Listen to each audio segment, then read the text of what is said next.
Neemias, capítulo 13. Por isso, Deus meu, lembra-te de mim e não apagues as beneficências que eu fiz à casa de meu Deus e para o seu serviço. Versículo 14. A ausência de Neemias em Jerusalém provou a força de sua influência e a fraqueza de caráter do povo, principalmente por parte de seus líderes. O período em que ele retornou ao palácio do rei Artaxerxes foi suficiente para que o povo quebrasse a aliança estabelecida e voltasse a transgredir a lei de Deus.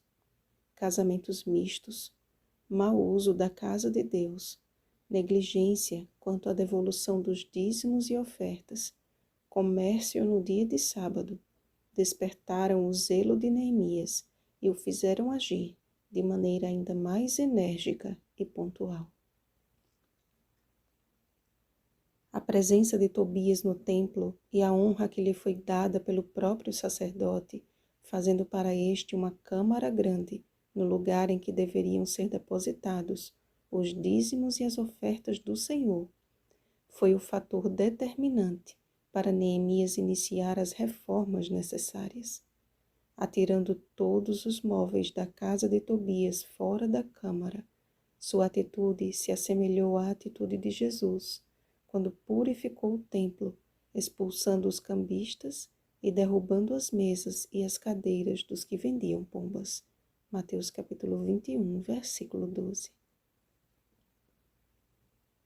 Aquele ato de sua indignação foi seguido por um discurso de repreensão aos magistrados, um protesto contra os que trabalhavam no sábado, uma ameaça contra os negociantes e vendedores reincidentes e até uma sessão de agressões físicas contra alguns dos judeus que haviam casado com mulheres asdoditas, amonitas e moabitas.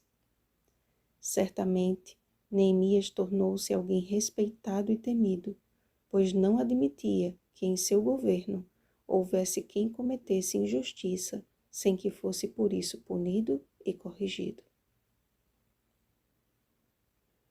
Movidos pelo Espírito Santo, Neemias e Esdras, cada um em sua esfera de influência, agiram conforme suas funções lhes exigiam.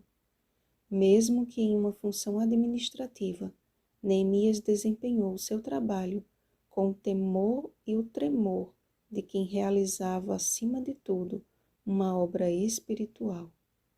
Apesar de sua firmeza um tanto severa em reconduzir o povo à obediência, seu coração era motivado pelo amor. Amor a Deus e amor àqueles que tão rapidamente haviam se desviado da lei do Senhor. E seu coração clamava incansavelmente pela graça e misericórdia de Deus em sua vida. Lembra-te de mim. Enfrentar o erro e buscar corrigi-lo nunca foi tarefa fácil. É necessário, porém, capacitação do alto para que a correção seja eficaz em seus efeitos. Enquanto Neemias pôde, fez de tudo para orientar seus irmãos, conforme a lei de Deus. Foi perseguido, caluniado, ameaçado, mas em nenhum momento bateu de frente com a oposição ou revidou seus inimigos. Com prudência, ignorou as mentiras e maldades, orando por livramento e justiça. Lembra-te deles, Deus meu. Sua vida de comunhão com Deus lhe conferia a autoridade de admoestar e corrigir, ainda que isto lhe custasse poucos amigos e muitos inimigos, mesmo no meio do professo povo de Deus. Em tempos em que toda repreensão é considerada um julgamento, precisamos ter muito cuidado para não inibirmos a atuação do Espírito Santo e nem tampouco agirmos como justiceiros. Assim como a Bíblia também é útil para repreender e corrigir, 2 Timóteo capítulo 3, versículo 16. Deus também ainda tem servos fiéis que Ele usa neste mistério, mas sempre com cautela e sabedoria. Nem todos são aptos a corrigir, O Espírito Santo é quem separa alguns e os capacita para este serviço. Mas o melhor método de todos sempre será o exemplo de uma vida totalmente consagrada ao Senhor. Como disse Jesus, pelos seus frutos os conhecereis. Mateus capítulo 7, versículo 16. A observância do sábado, a proibição do julgo desigual e a devolução dos dízimos e das ofertas ainda são mandamentos em vigor que têm sido negligenciados. Sejamos qual Neemias, homens e mulheres de oração, cuja fé que atua pelo amor se manifeste em nossas palavras e ações. Que pela graça de Deus e pelo poder do Espírito Santo, sejamos testemunhas de Jesus no mundo, manifestos como carta de Cristo, não que por nós mesmos sejamos capazes de pensar alguma coisa, como se partisse de nós. Pelo contrário, a nossa suficiência vem de Deus.